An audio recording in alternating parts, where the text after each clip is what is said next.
was nothing particularly unusual about that June 30th, 1945.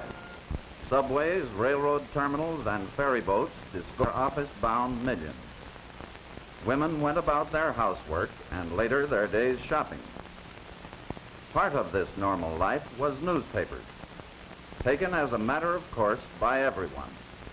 So regular and complete a part of normal everyday living that finding newspapers on the newsstands, buying them morning and night, was taken pretty much for granted.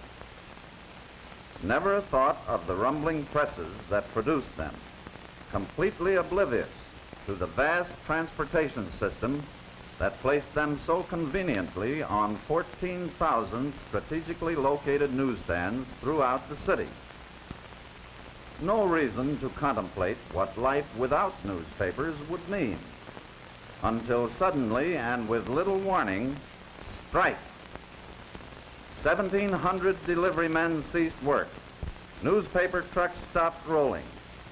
Newsstands formerly piled high with 8 daily New York newspapers were devoid of newspapers, devoid of customers, barren as a desert waste. With the lone exception of PM, newsstands were as bare as Mother Hubbard's cupboard. 13 million metropolitan New Yorkers deprived of their daily newspaper fare, and this at a time when great events were in the making the world over. President Truman was on his way to a meeting of the Big Three. Japanese cities were being laid waste by B-29s. Thousands of American boys were returning home from European battlefields. Now newspapers were more than a habit, more than a convenience. They were a necessity. Here then was the time of all times for radio, the psychological moment. For years, the point has been argued, discussion has raged pro and con. Will radio eventually supplant newspapers? Isn't it easier to turn a switch than to read an editorial? Yes, for radio, here was a heaven-sent opportunity. Reluctant to profit by adversity, hesitant to capitalize misfortune, radio nevertheless had a job to do, a public service to perform, and radio rose nobly to the occasion. Newscasters and commentators labored long and hard. Radio news programs were substantially increased. Many newspapers either started or increased their regular news radio roundup. The Times was on the air every hour on the hour. The Herald Tribune had a regular news period. The News doubled its schedule, went on the air 48 times a day. At almost any hour, day or night, the public could flip a dial and hear a newscast. Certainly, if news by radio could satisfy the news-hungry public, radio was giving it every chance. But something was lacking. An appetizer is a poor substitute for a full meal.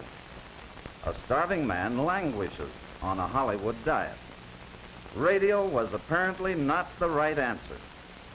Newspaper readers telephoned in and discovered that despite pickets, newspapers were still being published every day. Learned they could obtain copies by going directly to the newspaper plant. Here is the Herald Tribune plant on the first day of the strike, showing the truck loading platform used to sell papers in the emergency. The first day of the strike, Herald Tribune circulation plummeted to 15,000. But as more and more loyal Tribune readers learned they could buy the paper at the plant, they went to the Herald Tribune in ever-increasing numbers. On the last day of the strike, the Herald Tribune sold 65,000 copies, by far the greater portion of them in direct over-the-counter sales to Tribune readers who had taken the time and trouble to come far out of their way to get a copy of their favorite morning newspaper. This represents a surprisingly high percentage of Tribune circulation achieved under extremely difficult conditions. Meanwhile, a flood of Tribune readers phoned the paper. Please give me more information on the change in red point values. Is it true that President Truman is out of the country? On what troop ship is my husband returning home? Now let's move to the Journal American. Here is a newspaper plant so disadvantageously located for the general public that the paper maintains frequent bus service for its own employees to a nearby transportation center. The sirens of East River shipping convoys provide a musical background for the roar of the presses. Despite its inaccessible location, Journal American readers travel to the plant on South Street in droves. Circulation on the first day of the strike dropped to 4,000, but by the end of the strike, daily sales figures climbed to 25,000. Mirror fans lined up at the Mirror plant in mounting crescendo. Daily sales figures are unavailable, but through teeming rain and blazing heat, Mirror readers made the trip to the plant, stood in line, made their purchase. The New York Sun. Here was New York's longest picket line. It is impossible to show the full effect of the Sun readership line because the paper was sold inside the building. Sun readers entered the marble lobby of the building, shown in the center, made their purchase inside, and emerged through the door at the left. When sales got too heavy for the emergency office, boxes were set up in the marble foyer to serve as temporary newsstands. During rush hours, the place looked like Grand Station. Circulation climbed from a low of 23,000 on the first day of the strike to a high of 78,000 on the last day. The New York World Telegram. This plant is located downtown near the New Jersey commuting terminal. The entrance where papers were sold is situated on a narrow side street, in deep shadow, untouched by the rays of the afternoon sun. This made it impossible to take color pictures. There was nothing shadowy, however, about the long lines of World Telegram readers who came from near and far. Readers made the trip to the World Telegram plant all the way from New Haven, Connecticut, from the far corner of Long Island. Lines 5 blocks long were a daily occurrence. Thousands filed slowly into the telegram building and emerged triumphantly with their favorite afternoon newspaper. Circulation rose from 15,000 on the first day of the strike to 50,000 on the last day. The New York Times.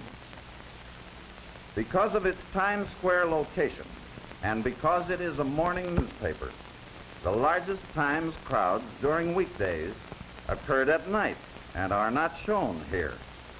Blocks adjacent to the Times were frequently choked with readers for a couple of hours around theater closing time. A New Jersey resident bought 5 copies of the paper to auction off at a Red Cross meeting. When copies of the Times got as far as Asbury Park, New Jersey, although well read by train passengers, they were sold for $1 a copy if current, 50 cents if a day old. A newsstand manager at Little Silver, New Jersey, was offered $1 for a day-old Times, but refused to sell because he wanted to read it himself. Times daily circulation rose from 38,000 on the first day of the strike to 210,000 the final day. The New York News. For 22 hours out of every 24, news readers poured in and out of the news building 2 to 4 abreast, from 6 o'clock in the morning to 4 the next morning. Lines began forming in the afternoon about 5 o'clock, stood for 3 hours to await the first edition at 8:15 p.m. The longest line occurred on a Saturday night to buy the Sunday news. This line, 17 blocks long, snaked its way along 3rd Avenue, back and forth on cross streets to 32nd Street.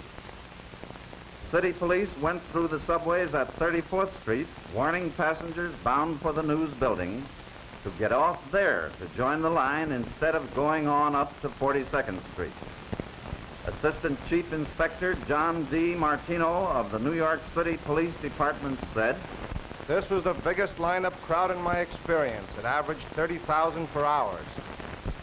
People stood in line for 2 hours before reaching the counter.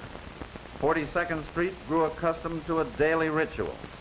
Passing trolley cars were parked while motormen and passengers got off to buy the paper. Taxis, private cars, the street and adjacent blocks were packed throughout each evening with vehicles while passengers and drivers bought the news. One of the picketers, after shedding his sign, nightly went inside to buy his paper. From 37,000 over-the-counter sales on the first day of the strike, sales zoomed to 915,000 on the last day, of which 584,000 sales were made over the counter to individuals in the lines you see. Happily, however, even labor strike has its lighter moments. By courtesy of Movie Tone News, Mayor F.H. LaGuardia reads the comics.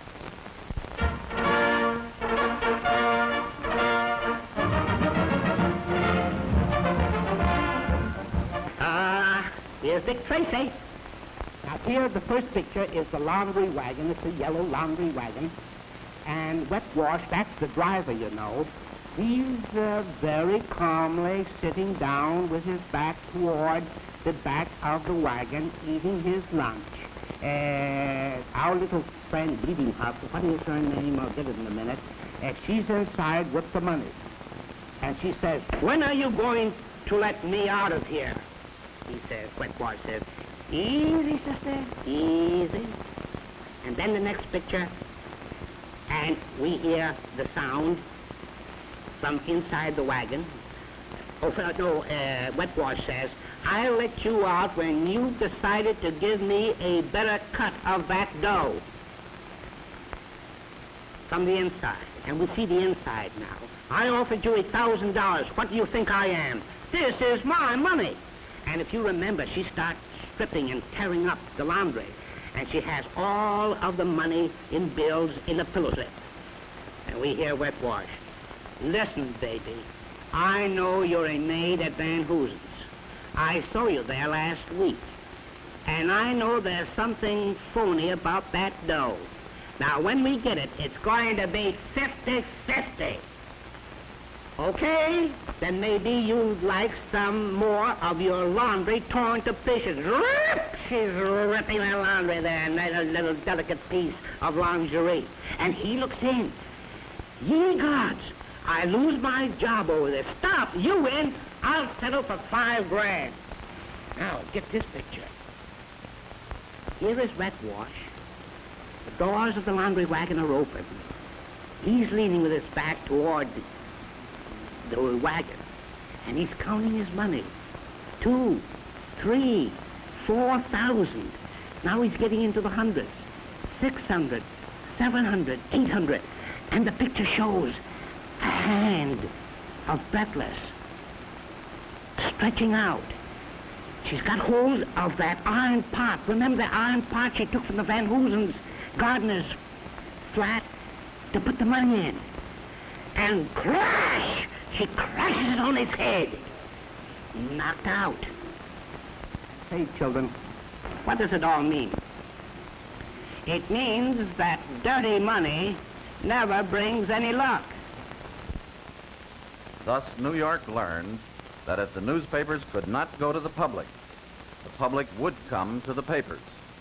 During the 17 days of the strike, the public came to the various plants, bought a total of 10,628,000 newspapers.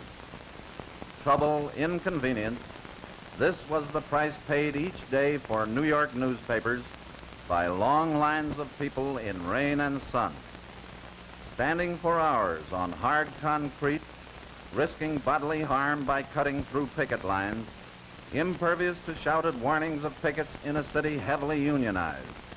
Men, women, and children in all walks of life, giving up a summer evening of pleasure or relaxation, going without lunch or postponing dinner for hours, coming for miles in oven-warmed subways to stand for long periods in halting or slow-moving files. Patient, perspiring, persistent, all for a few penny purchase. Such is the miracle of journalism, and such is the significance of newspapers to their readers. Newspapers which can be read and reread. Newspapers in which the public can read all about it in their own time, at their own convenience. And thus was New York's sigh of relief when the strike finally was ended, when within the hour the trucks were rolling and New York life returned to normal. Once again, dramatic proof has been given that no other medium can take the place of newspapers in the lives of the people. And the fundamental reason why newspapers are held in such high regard by the American public lies in that long-cherished bulwark of liberty, freedom of the press.